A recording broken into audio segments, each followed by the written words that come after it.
Dang, is that really where it's leaking from? So as we saw in the last video, it is puking oil out. So it's coming out of the front. I know that for sure. I saw it.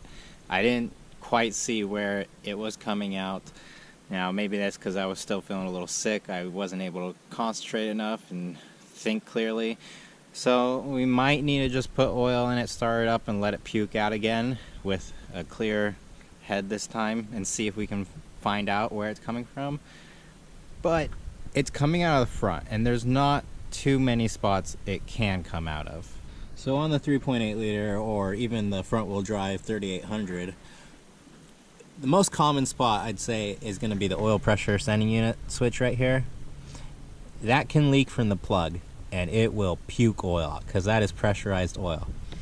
Easiest way to tell if that is the issue, unplug it, and if we see oil in the plug, that's the issue. There is no oil in that plug. So it's not that switch. That means we have something else that is dumping oil out. And for it to puke the oil out, that means it's pressurized. So it's not just like a gasket leaking, it is something serious. Now right above it is, I believe that's the camshaft sensor. The crank sensor's down to the right more. It seems to be coming right around the water pump area. So either we have a hole in the timing cover or this camshaft sensor could be leaking. And with that camshaft sensor unplugged, there's no oil in there. So it's not leaking from the sensor itself. Let's see, could it be leaking from the seal of the crankshaft sensor? Now, it has a little bracket where it bolts in. Could that be leaking, and could that be leaking this severely? Turns out there's still oil in it, so it must only leak when the oil is being pressurized, pumped around the system. Because ever since putting it in, turning it off after I saw it leaking, we still have oil. And we are still within the min line. So I've taken off the pulley of the water pump and the serpentine belt as well. Give me some more visual room here to see what's going on. So we'll start it up and see where it's leaking from. We can't run it long because the water pump's obviously not going to be spinning, so we don't want to overheat the engine, but we'll start it up. It should take about 15-20 seconds before we start seeing oil dump out, and then we can verify where it's leaking out of. Underneath the car, this is where it's leaking from. Looks like the front seal is just dumping. Okay, turn it off. Dang, is that really where it's leaking from? The front seal? It is puking out of there, and I don't see anything from above. Let's look at the left side. And on this passenger side of the car, nothing. The oil pressure sender switch, perfectly fine. Cam sensor, perfectly fine. Oil filter, it's not coming from there, and it's not coming from above, like at the top of the timing cover. So it seems to be coming directly behind that harmonic balancer. Whether it's the front seal or is it the crank sensor just puking oil? Well, I guess it's the only thing I can do is pull off that harmonic balancer, see what's going on behind it. To remove the harmonic balancer, we got a 24 on my big 1/2 inch. Let's pull it on off. Now the sun's right in the way, unfortunately, but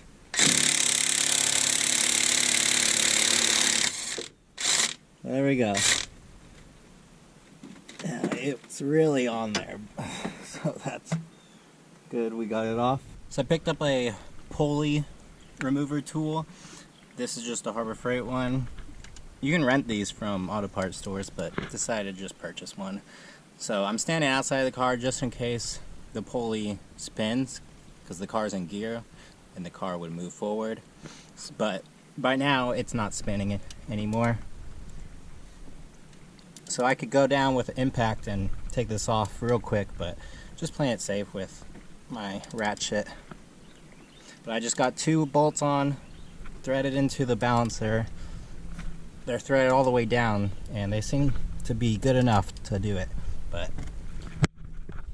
it is separating. I can see the trigger wheels for that cam sensor, so or crank sensor. Let's pull this out all the way. Well, here's the harmonic balancer, fully removed, and on the back side you can see this is kind of the trigger wheel. This is how the crank sensor determines where the engine's at.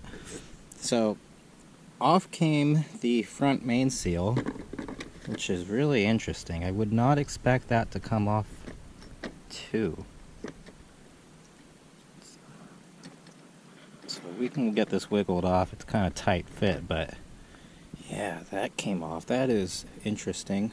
And looking at the front of the crank here, as you see, there are some wear marks here.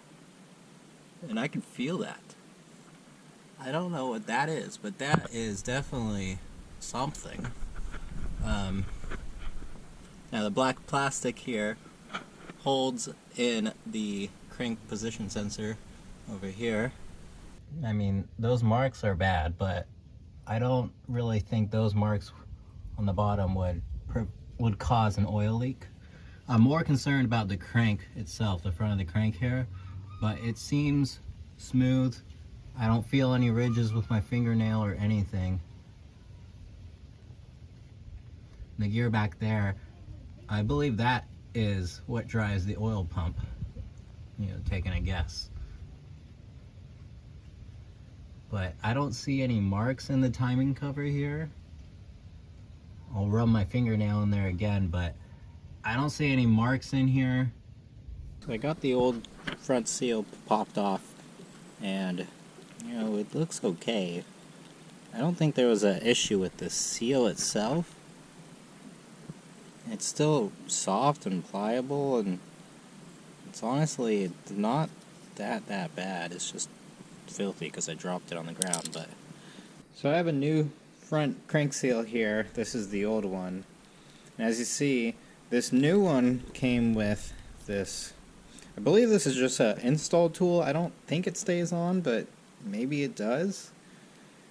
Well, either way, when I install it, I plan to put a little RTV along the sides of where the seal presses in, just to help it. And then we're definitely going to oil up the inside lip here that the pulley rubs up against. But I mean, it's the same seal. It looks a little different because of this install. But okay, well, let's get this installed. Got the front seal installed, as you see. So that's how it looks. The cover, I guess, install tool stays on. It didn't seem like it separated at all. So the old one did not have that. I put some oil on the inside of the seal lip just to help lubricate it so it doesn't dry start. And like I said, I put RTV behind the install, the part where it actually presses into the timing cover. So we should be nice and sealed. It's flush fully. So now we're going to take the balancer and put it on.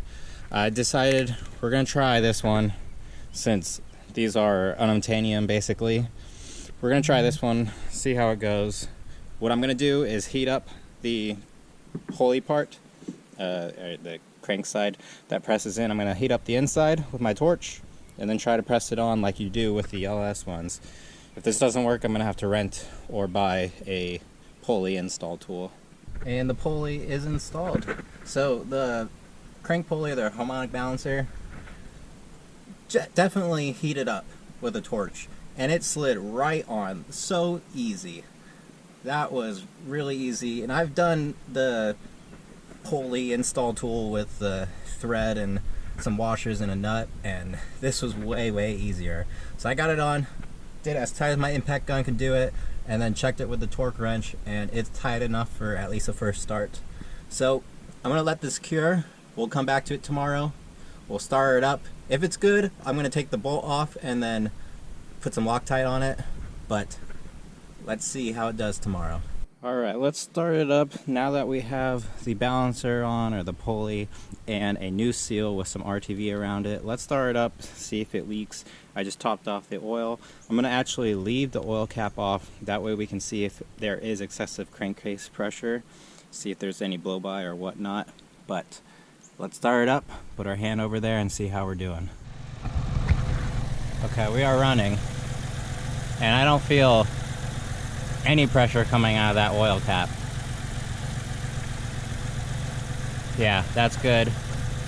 I'll just put the oil cap back on because I don't think it is excessive crankcase pressure.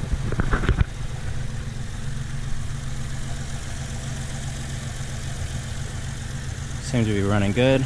Pulling the dipstick out, same thing. Nothing pushing past it. Now again, we don't have the water pump hooked up, so I can't run it for long, but it would have already leaked by now. Let's check the inside. You probably can't tell, but it is just over 60 PSI. Oop. Oh yeah, we're not charging the battery, I gotta remember that. But no oil leaking. I'm gonna turn it off and call that good. And first, let's give it some revs. It sounds just fine. Let's see if that leaked. But done starting it for now, since we don't have water pump hooked up, alternator hooked up, and it is absolutely bone dry. I think we are good. Now, trying to make sense of everything, I've done some minimal research, so this is what I found. Let me know if you know the problem or know better than me. Now, this is the seal that I took out of it, the front crank seal that came out that was leaking.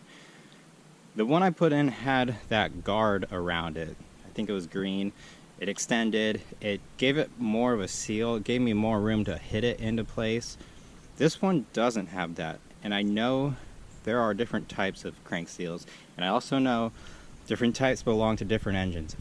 I don't know for sure which one belongs to this engine, but when I look it up, it's the one I installed with that lip to it and not this one.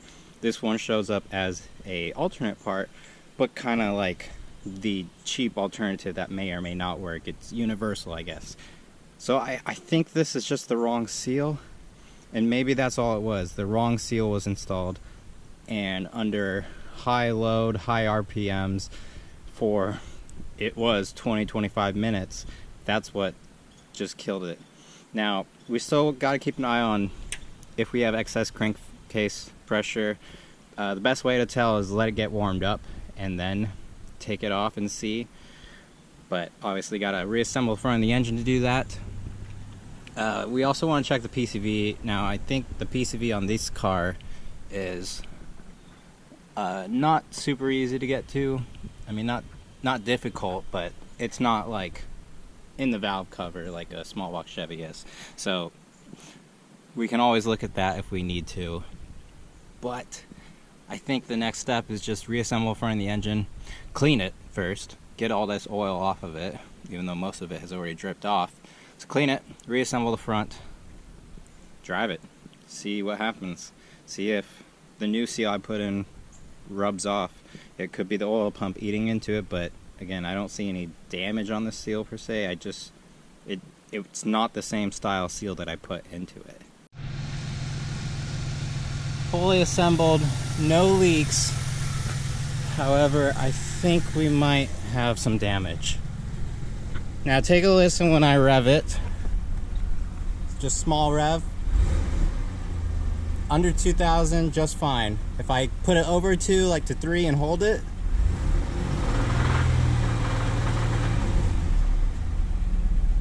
kind of sounds like we got a knock going. Now, we aren't leaking anything, but I think it's knocking. I think it's there, and it kind of sounded worse at the end. Now, again, the oil I have in is used.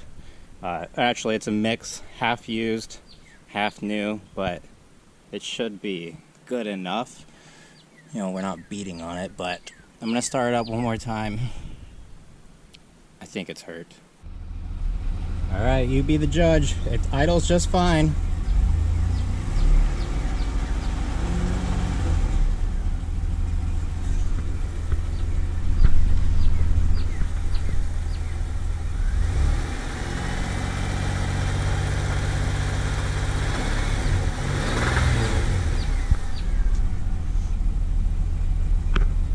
It idles just fine. Maybe the oil is just,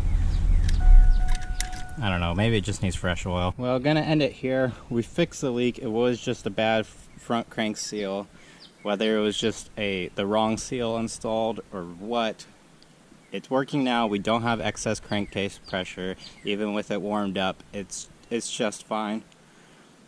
I'm hearing a little bit of some ticking, some knocking going on at the high RPMs, only at high RPMs. So maybe just the oil's not good in it. Hopefully we didn't hurt it. But next up, we'll just replace the oil in it with some fresh oil, see how it does, take it for a drive. But if I still hear that noise, I think we'd have to go through the engine or replace the engine before I can do another track day, because it's only going to get worse at the track. So that's kind of where I'm left. That's kind of what my thought process is. At least we fixed the leak and it's not dumping oil, and if I had to, I could drive it. So I'm going to replace the oil off camera, get this video out, and let me know what you think I should do from here. My next event isn't until May, so we have about 2 months. Let's see if we can make it happen. Okay, well, I went ahead and added oil like I said. At first it sounded good. Like this, sounds just fine. But when I rev it, real good. I hear something. Yeah, there's definitely a knock. Under high load, we have a knock. But no load, just fine. Like I maybe hear the faintest of faintest ticks, but we definitely hear it once we go up in the RPM. Not leaking, which is good, but there's the noise.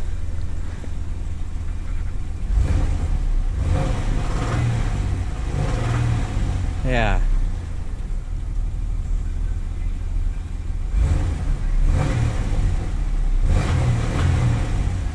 Yeah, I hear it ticking.